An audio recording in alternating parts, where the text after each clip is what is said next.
नमस्कार, मैं हूं रविकांत। स्वागत है आप सबका।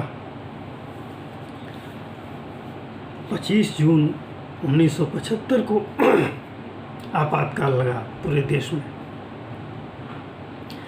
और आपातकाल की घोषणा होते ही सारा विपक्ष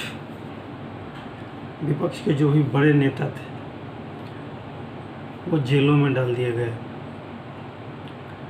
जनता के मूल अधिकार खत्म कर दिए गए।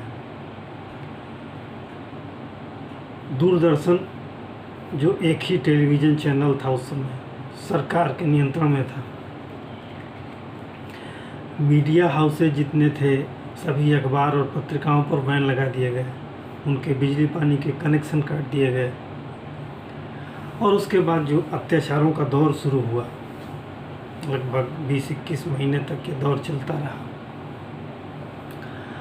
उसकी कहानी आप सबने सुनी होगी। जो नई पीढ़ी है वो तो उसके बारे में नहीं जानती, लेकिन जो लोग पुराने हैं, अधिकांश लोग तो जो उस दौर में जो यातना के शिकार हुए, उसमें से कुछ ही लोग बचे होंगे या काफ़ी बुजुर्ग हो गए होंगे, लेकिन अधिकांश तो चले गए दुनिया छोड़कर। आप सोचिए, हाई कोर्ट ने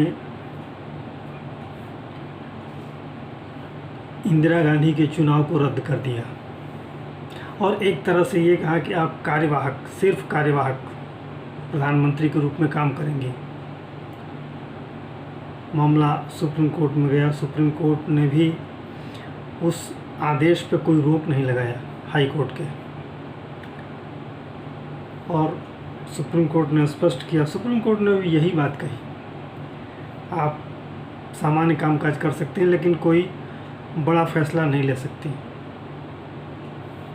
लेकिन इंदिरा गांधी की सरकार ने जो फैसले लिए वो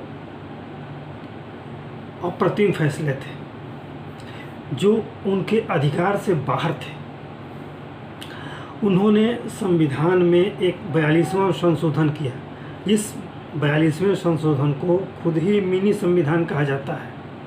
अब सोचिए, विपक्ष के बड़े नेता जेल में हैं, मीडिया के ऊपर तमाम तरह के बैन हैं, मीडिया कुछ भी सरकार के खिलाफ में छाप नहीं सकता, और ऐसे में सरकार ने संविधान के मूल ढांचे के साथ खिलवाड़ किया था, जो बाद में सुप्रीम कोर्ट अनेक सुनवाइयों में बार बार कहता है कि संविधान में के मूल ढांचे में कोई बदलाव नहीं होना चाहिए।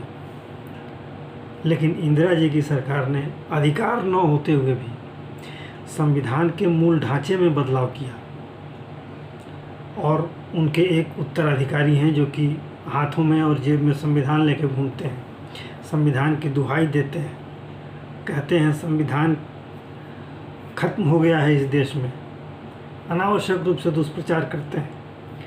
उनको इन बातों को ध्यान देना चाहिए कि उनके पुरखों ने क्या किया था, उनकी दादी ने क्या किया था।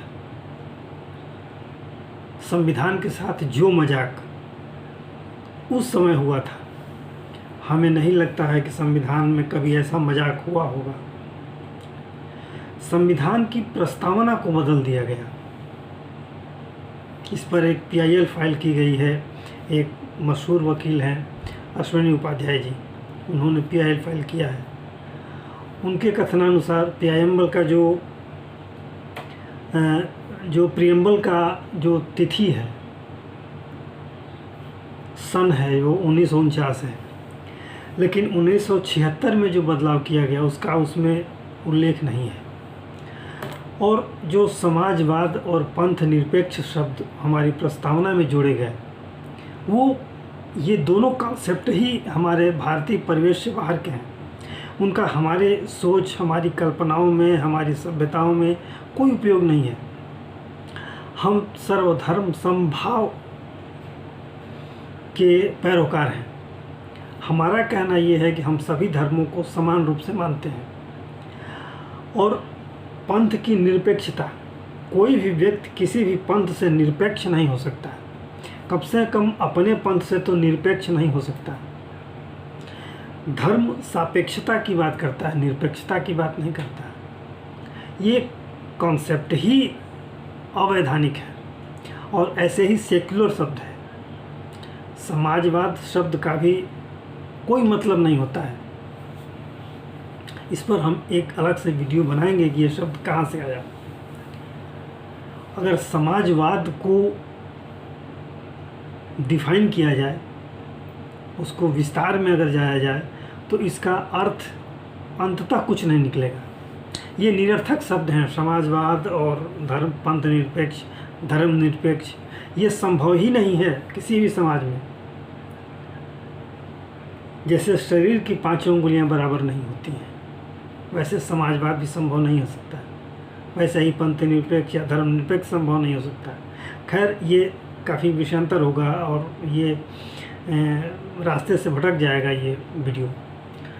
आप ये समझिए कि जो अधिकार नहीं है जिस सरकार के पास, वो काम किया इस आपातकाल के दौरान, और ये संविधान की मूल प्रस्तावना में समाजवाद और पंथ निरपेक्ष शब्द जोड़ा, और इस शब्द ने हमारे भारतीय समाज की, हमारे संविधान की जो धज्जियाँ उड़ाई, जिसकी आज कल्पना करना भी मुश्किल है। आप कल्पना नहीं कर सकते, कल्पना करने से आपके रोंगटे खड़े होंगे। इस शब्द ने, इन 2 शब्दों ने हमारे संविधान का जितना नुकसान किया है, हमारे समाज का जितना नुकसान किया है, उसका वर्णन संभव नहीं है।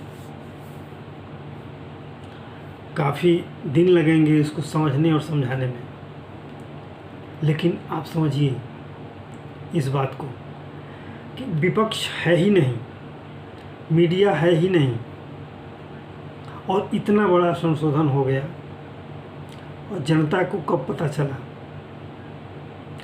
हो सकता है कुछ लोगों को पता चला हो, किन्हीं माध्यमों से पता चला हो, लेकिन जब उस संसद में विपक्ष ही नहीं है, विपक्ष के बड़े नेता नहीं है, मीडिया पर बैन लगा हुआ है, कोई बहस नहीं, कोई सवाल पूछने वाला नहीं था कि आप ऐसा क्यों कर रही हैं। उनको अधिकार नहीं है, इंदिरा जी को अधिकार नहीं था, वो एक तरह से कार्यवाहक प्रधानमंत्री थी, और ऐसी हालत में इतने बड़े संशोधन किए गए। 42वें संशोधन को एक तरह से मिनी संविधान कहा जाता है। वो काफ़ी लंबा संशोधन था, उसमें कई अनुच्छेदों में संशोधन हुए थे, जिसे बाद में 44वें संशोधन के द्वारा जब मोरारजी भाई की सरकार आई तो उसमें काफ़ी बदलाव किए गए। लेकिन फिर भी प्रस्तावना में बदलाव आज तक नहीं हुआ और ये चल रहा है, और उसका जो दुरुपयोग आज हो रहा है, हर कदम पर इन शब्दों ने भारतीय समाज को और इस देश को छला है, और छलने का काम आज भी होता है। तो देखना है कि अब इस पर अगर सुनवाई होती है कोर्ट में तो क्या होती है, ऊँट किस करोड़ बैठता है।